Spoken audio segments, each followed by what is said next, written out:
Senator Shaheen. Thank you, Mr. Chairman, and thank you, Madam Secretary and General McConville.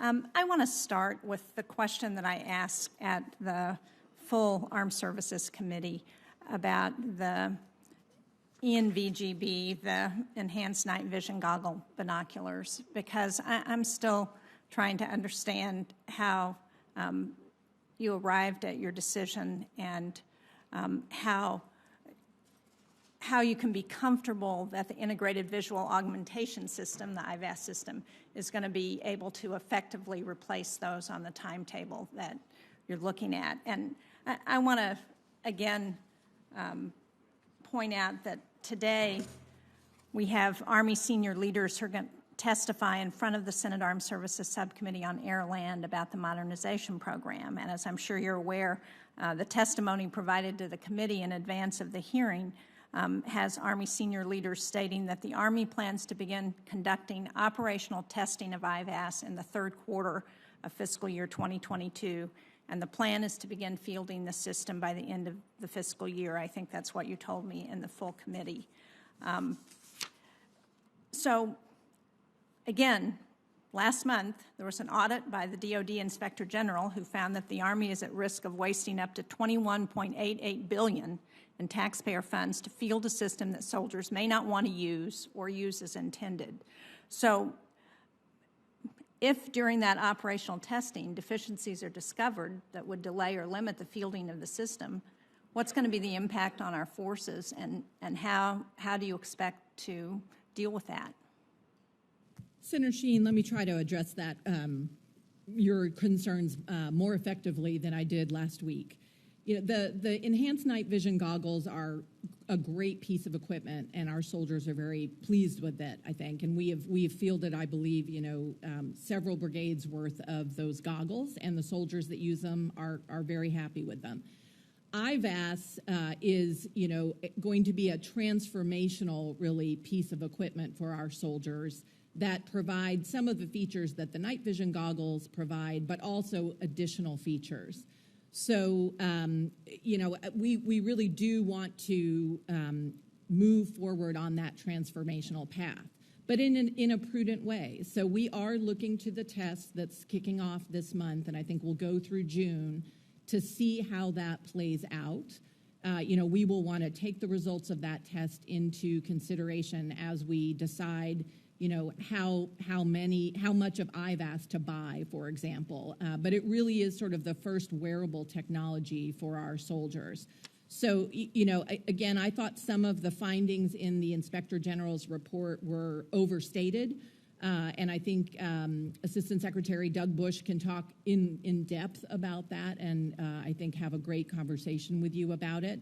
But we are not going to move forward with IVAS if we don't have confidence coming out of that test. So it will be an important milestone.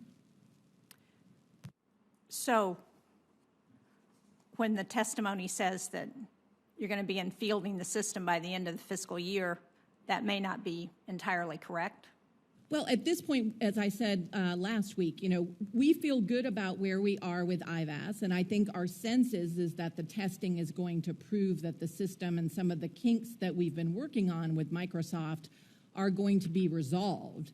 But if we were surprised, by the test results, we would certainly want to take that into account. But right now, the trajectory that I think I see in front of us is that we are going to move forward with fielding IVAS.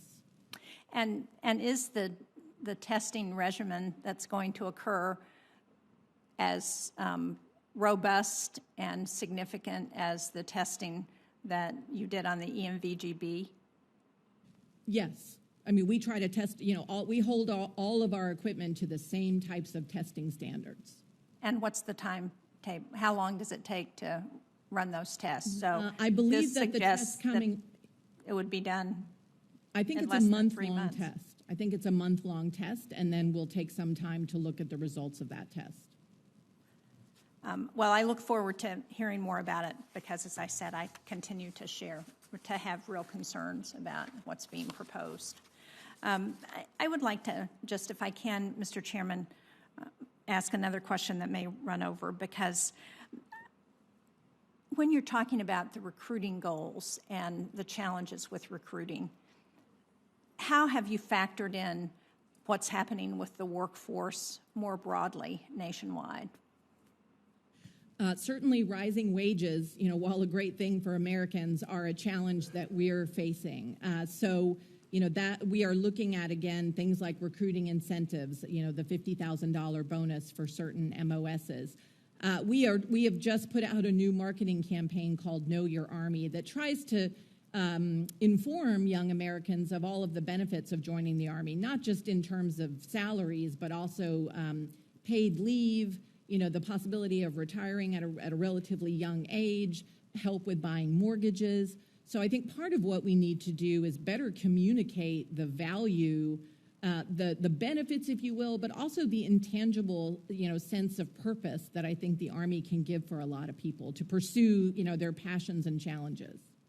I certainly agree. I think that's really important. I would argue that one of the problems that our military is experiencing is the same problem that industries across this country are experiencing, and that is we have a lower birth rate, so we have fewer people entering the workforce, and we've had the most restrictive immigration policies in this country's history for the last 5 years, and that's had a huge impact on workforce. And Mr. Chairman, I know nobody wants to talk about it, but what we need is a comprehensive immigration policy that is going to address this. Thank you.